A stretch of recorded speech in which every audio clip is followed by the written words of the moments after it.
क्या करना है? ये बच्चे को मदरसे में छोड़ने आए हैं। मदरसे में यहाँ बिहार से यहाँ मदरसे में छोड़ने आए तुम? देहरादून के मदरसों में है क्या? तो यार ऐसा क्या हो रहा जो तुमने 40 बच्चे तुम पहले ले गए, 100-150 बच्चे तुम अब ले गए हैं? मैं लेकर नहीं आया हूँ, हाँ, वो दूसरा आदमी लेकर आया। मैंने इनसे पूछा आप कहाँ से आ रखे हो? कह रहे बिहार से आ रखे।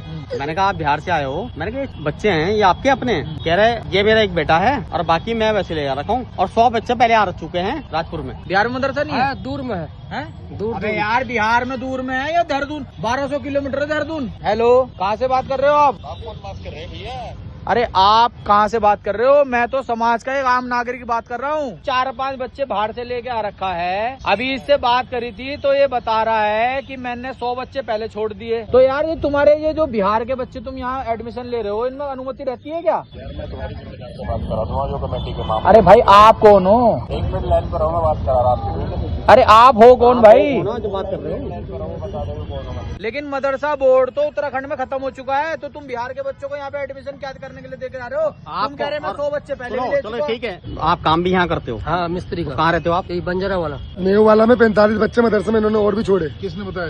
ये बता रहे हैं। 8 ऑटो में 8 बच्चे बिठा के लेके गए थे नेहरू वाला मस्जिद में। हाँ जी, यही ट्रेन से आए थे कल हावड़ा से। किसी में 8 बच्चे गए, किसी में 9 बच्चे गए, 47 बच्चे गए थे जी। 47 कहाँ पे गए थे वो? ये मेहू वाला में एक मदरसा है उस मस्जिद से अंदर 1 किलोमीटर। इससे पहले जो 100 बच्चे लाया उसका नाम क्या है? उसका नाम नहीं जानता, दूसरा गाँव का है सर। बेटा कारी साहब ने क्या कहा था? कहा था मदरसे में आ जाओ पढ़ने के लिए, पढ़ोगे तो बड़ा आदमी बनोगे, आगे जाके कुछ बनोगे। तुम कौन सी क्लास में हो? 4 अधिकतर और तुम? मद्रासा 3rd में। तुम कितने साल के हो? 13 साल के। और तुम कितने के बेटे? 10 साल के। यो तू 13 साल का 3rd में तुम बेटा? है 11। अब ये लड़का है 13 साल का। ये कौन सी क्लास में है? ये 4th क्लास में। 10 साल का बच्चा है 4th क्लास में। 13 साल का बच्चा पढ़ रहा है 3री में और 12वीं क्लास का बच्चा पढ़ रहा है दूसरी क्लास में। यार ये कहीं ना कहीं तो कंफ्यूजन है। देखो मदरसा बोर्ड सरकार ने खत्म करने की अनुमति दी है, लेकिन अभी उस पर संशोधन नहीं हुआ, हम मानते हैं। लेकिन आप ये भी तो देखो ना इन बच्चों की परवरिश हो किस तरीके से रही है। 13 साल का बच्चा 2nd क्लास में, 10 साल का बच्चा 4th क्लास में और 12 साल का बच्चा है 1st क्लास में। तो इनकी शिक्षा बेटा कुछ पढ़ाई वढ़ाई होती है तुम्हारी? इस्लाम की भी पढ़ाई होती है? इस्लाम के बारे में क्या समझाया जाता है? क्या उसमें क्या होता है इस्लाम के बारे में? पढ़ना, पढ़ लिख के हाफिज कुरान बनना, जन्नत के हकदार बनना, जहन्नम के आग से बचना, ये सब। जन्नत में जाते हैं, हाफिज कुरान बनते हैं, माँ बाप का नाम रोशन होता है। ये बच्चे हैं जो मदरसा बोर्ड में पढ़ते हैं। सरकार ने इनके बारे में क्या संशोधन किया है अभी तक क्लियर नहीं हो पाया है, लेकिन इन बच्चों की मैं बता रहा हूँ। देखो बच्चे किसी के भी हों, हमारे हों या तुम्हारे हों, बच्चे बच्चे हैं, लेकिन इनको पढ़ाया क्या जा रहा है? इनको कुरान की पढ़ाई जा रही है, सिर्फ और सिर्फ कुरान की। आप जन्नत में कैसे जाएंगे? जन्नत में आपको परियां कैसे मिलेंगी? ये बच्चे अभी बता रहे हैं आपके सामने, हमने इनको कोई सिखाया नहीं है। इसी तरीके की बातें बता रहे हैं। 10 साल का बच्चा 4थी क्लास में, 14 साल का बच्चा 2री क्लास में, 12वीं क्लास का बच्चा 1ली क्लास में। इन्हें पढ़ाई से कोई मतलब नहीं है। मदरसा बोर्ड में पढ़ रहे हैं, ये क्या इनके मौलवी इन्हें पढ़ाना चाह रहे हैं, क्या इन्हें बनाना चाह रहे हैं, ये अभी तक कुछ इनके बारे में पता नहीं लग पा रहा है। 47 बच्चे इन्होंने छोड़े हैं मेहू वाला मदरसे में। अब ये यूपी, बिहार, पता नहीं अदर कितनी स्टेटों से हमारी देवभूमि में जहाँ मदरसे चल रहे हैं और मदरसों में क्या पढ़ाई जा रही है, ये आपको सबको आपको पता ही है। इनकी बात समझ में नहीं है, बच्चे हैं छोटे। इनके हाफिज से हमने बात की थी तो उन्हें भी किस बारे में कुछ नहीं पता। एक काम करो, इन्हें पुलिस को फोन करो।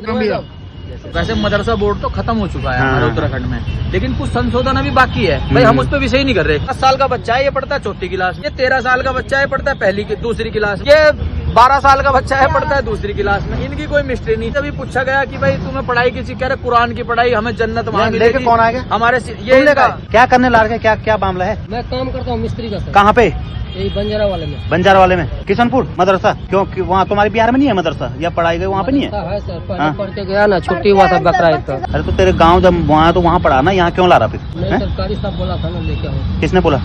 जो इसके हेड है। कहाँ पे? वही मदरसे में। कारी साहब ने बात करी, कारी साहब ने फोन काट दिया, कह रहा मुझे पता नहीं, मेरे हेड से बात कर लो। तो बेटा एक बार चौकी चले जाओ, वेरिफिकेशन करा दो। बेटा जाओ, खाना है सर। कोई बात नहीं, खाना खिला देंगे, सब खिलाएंगे, चाय पानी सब खिलाएंगे अगर कोई। देखिए बोर्ड 3 तरीके के बोर्ड होते हैं। उत्तराखंड बोर्ड है, CBSE बोर्ड है और ICSE बोर्ड है। ICSE बोर्ड में, CBSE बोर्ड में, उत्तराखंड बोर्ड में सभी प्रकार के बच्चे पढ़ते हैं। मदरसा बोर्ड में ही सिर्फ मुसलमानों के बच्चे। तो देखो पढ़ कहीं भी सकते हैं बच्चे, मैं मानता हूँ कि आप कहीं से भी आ सकते हैं, लेकिन बिहार से यहाँ उत्तराखंड के बच्चे इन्हें नहीं मिल रहे, बिहार बिहारों के, यूपी के, कहाँ के बच्चे यहाँ पे मदरसा बोर्ड में एडमिशन कराने के लिए लेके आते हैं। और इनकी बातें सुनो आप, इनकी ना तो एज फैक्टर मैच कर रहा है, ना इनकी क्लास मैच कर रही है, और इनकी बातों में सिर्फ इस्लाम। आप ये पढ़ा क्या रहे हैं जन्नत में? मतलब मैं बचपन में पढ़ा था, मुझे किसी ने नहीं बताया कि मुझे जन्नत प्राप्त होगी। भाई इन्हें छोटे छोटे बच्चों को जन्नत में जाने के लिए कुरान में काफिर सब कुछ समझाया जा रहा है। तो एक बार सीएम साहब से भी ये विनती है कि इन मदरसों की जांच हो, इनमें क्या पढ़ाई जा रही है, जो इनके शिक्षक है वो पढ़ाने के योग्य है भी या नहीं, इन्होंने शिक्षा ली है या नहीं है, और यहाँ पढ़ाई सच में हो भी रही है या शादी कैंप चल रहे हैं।